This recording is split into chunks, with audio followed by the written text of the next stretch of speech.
So I know this is going to ruffle some feathers and definitely not popular thought. But if we keep excluding men and white men from the conversation around diversity, equity, and inclusion, not only are we stalling progress, we're actually going backwards. Here's the thing. This isn't a battle about us and them, and I can appreciate why some of us think it is. But we're actually trying to change a system in the same way in which it was created, with exactly the same mindset. If we keep leaving them out of the room, even though we need affinity groups, we are honestly creating a paradigm that our children and future generations inherit. So here are 3 reasons why we need to shift our approach. Number 1, people go into defense mode if it feels like you're blaming them. So firstly, let's acknowledge that that's going to happen.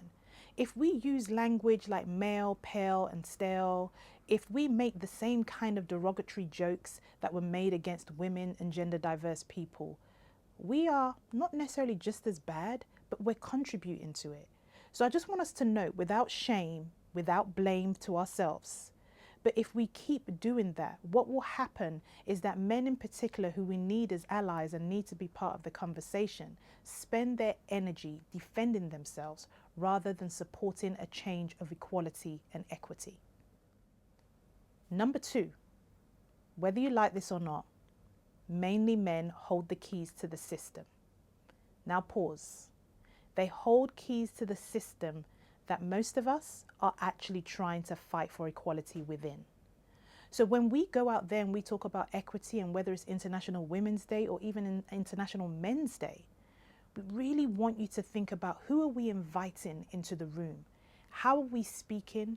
Who's listening? And how can we work with them to understand that the systems that have been created, of which one is patriarchy, actually harms all genders apart from a very, very small number. Number 3, inclusion means everyone. And I need you to stay with me. I understand, as I've said earlier, the reason we need affinity groups. It creates safety. But if we want change, we need men, white men, in the conversation.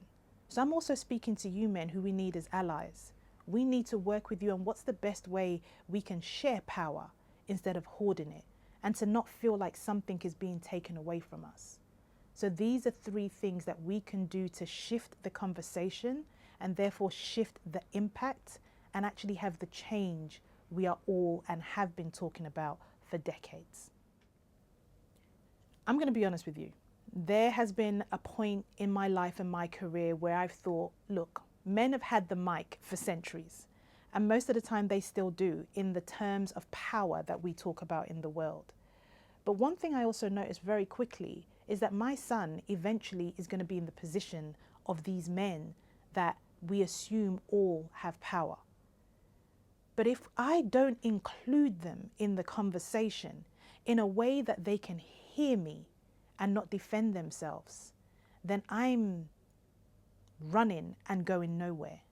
It really is an invitation for us to do things different and to let it settle in our bodies as we hear this. What is it that makes us uncomfortable about this approach, and what are the benefits to taking it? So I'm curious, what's your take on this? Are we doing enough to include everyone, men, white men, regardless of backgrounds? Are we actually making change by sticking with affinity groups for the sake of progress? I want to know your thoughts. Drop your comments below, come into my DMs, or send me an email.